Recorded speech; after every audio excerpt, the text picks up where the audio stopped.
Alright, we're 20 days away from Christmas, and I thought I'd do something a little different. I think I'm going to do NBA and NFL every day. I'm going to do a redraft. Because I'm pretty sure if you asked any GM or owner what they want for Christmas, they wish they could go back on a draft pick. Because very rarely do you ever see a draft pick where people get the pick right every time. I mean, there's probably one or two times a draft. So first we're going to start with the 96 draft. Right now we're just doing the Russian gauntlet on here. Just going to talk over this. So I don't feel like creating a slideshow. Alright, 96 draft, number one pick was Keyshawn Johnson. And I know Keyshawn Johnson was a pretty good player, but that guy was an idiot. Yeah, wouldn't you agree? It's true. He has so many off-field problems. So the 96 draft was actually a pretty good draft. There was a lot of Pro Bowlers in there and a decent amount of Hall of Famers. I'd say number one, it'd come down to, if they're going receiver, it'd come down to Terrell Owens or Reggie Wayne. I mean, Reggie Wayne, Marvin Harrison. I get confused, but I mean, both those guys have their off-field issues. Didn't fucking Marvin Harrison kill somebody? He did off the field, but on the field, he was. Yeah, he was a good guy. Game changers. T.O. was just a fucking idiot on the field and off the field. So I'd say the Jets would go with. Yes, I think the Jets would go with Marvin Harrison. Yeah, probably. Because didn't Keanu Johnson get somebody fired? I think he might have actually. I don't know if I know he had some good there. All right, go to number two. It's the Jacksonville Jaguars. The original pick was a guy named Kevin Hardy. He actually went to Illinois. That's when Illinois was actually good. He was actually a pretty good player. I mean, his first year he made the All-Rookie team. He had nearly 100 tackles. 2 years later, he had 112 tackles. The year after that, he had 10.5 sacks. He led the AFC linebackers, and he was an All-Pro too. But he did injure his knee, and in that era, a knee injury was most likely life-threatening or career-threatening. So he played a few more years after that with 100 tackles. He moved on. But I'd say instead of taking him, they'd take Ray Lewis this time. Yeah, Ray Lewis. I mean, arguably the greatest middle linebacker of all time. You really can't go. Yeah, I mean, you can't really say anything about the guy. I mean, a top 20 NFL player all time, top 3 linebacker all time. Number 3 was Arizona Cardinals. For this pick, they took Simeon Rice, and he was really good. He played 5 years there before wanting more money, and then they just let him go. He had 50 sacks in those 5 years. He moved on to Tampa Bay. He had another 72 sacks in the next 7 years. Like already 120 sacks. Yeah, he finished 122 for his career. I think the Cardinals would take him again, but just time retain him. All right, next pick is the Ravens. Original pick, they took Jonathan Ogden. You know, that guy was a great lineman for them. But I think this time they take Terrell Owens. Because I'd take a great receiver over a great lineman any day. I mean, T.O. is probably, wouldn't you say, a top 3 receiver all time? Yeah, it's probably Jerry Rice, Moss, and him. Yeah, right up there with him. So they go with T.O. All right, next is the New York Giants. Now, at this time, the Giants were building up the future of their defense. They had a decent amount of pieces in offense and defense. I think they had Tiki Barber on offense. Defense, they had Strahan. So they had a number of options they could choose. This pick took a guy named Cedric Jones. He's a defensive end. He didn't do much of anything in his career. He was just a bust. And then I'd say they put a stud behind him and build your defense around Michael Strahan and Brian Dawkins. You have a guy up the middle and a guy back there. And you know this defense is going to be the future.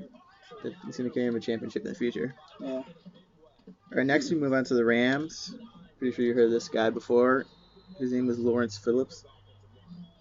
Outstanding college running back. But he just had so much problems off the field, which led to his talent being wasted. Did he get injured too for him his first couple seasons? Yeah, he was injured his first couple years. Now, I'd say, and what's interesting about this pick is they actually traded Jerome Bettis to draft him. Damn. I'd say they keep Jet Bettis and they grab his division rival in Ogden and put them two together.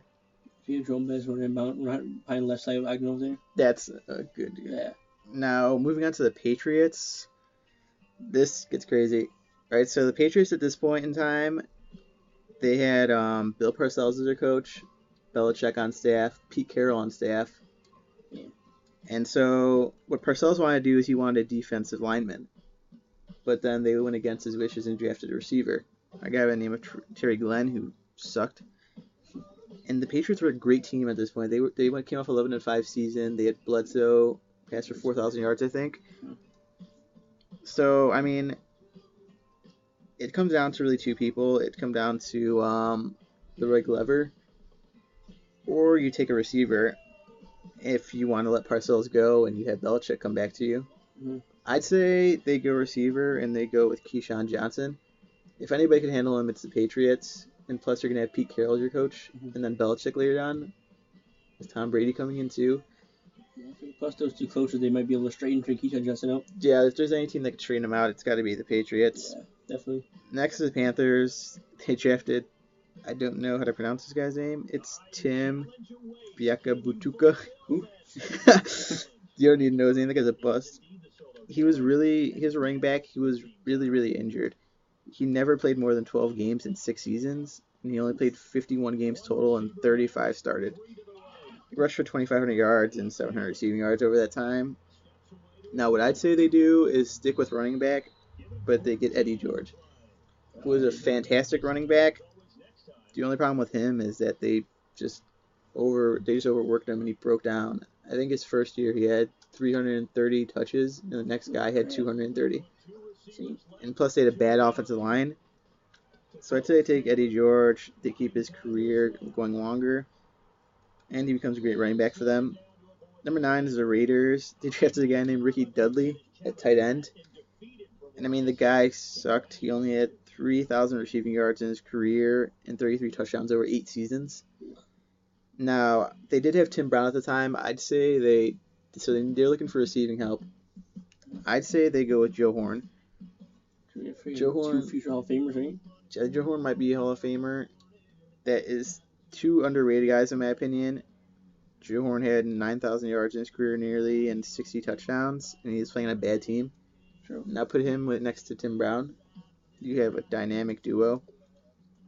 Next, number 10 is the Bengals. They drafted Willie Anderson, who was an offensive lineman. And I mean, I'd say they stick with that pick. I think he made the Pro Bowl 3 or 4 times over that time. You can't really ask for much more out of a 10th overall pick. 11 is the Saints. They drafted a guy named Alex Molden. I mean, I was looking for pictures of this guy on Google Images, and I couldn't even find anything on him. So that guy is not really that great.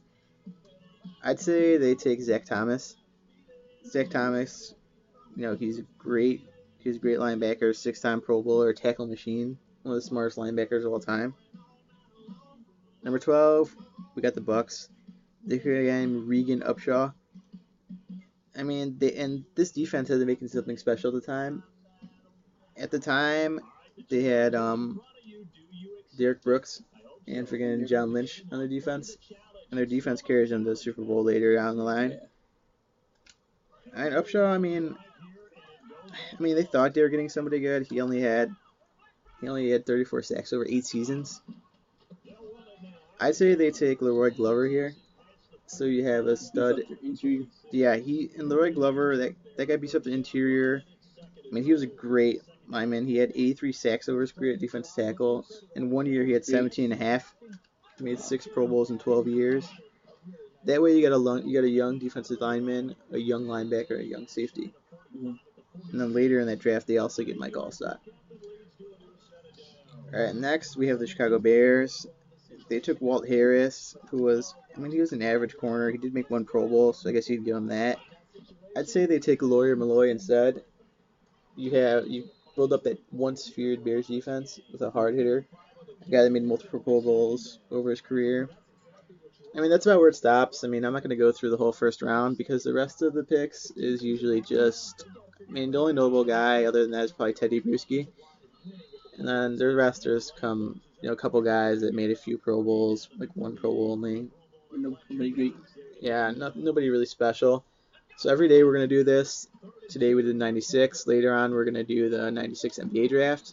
Tomorrow we're going to come back with 97, and we're going to go all the way up to Christmas with these videos.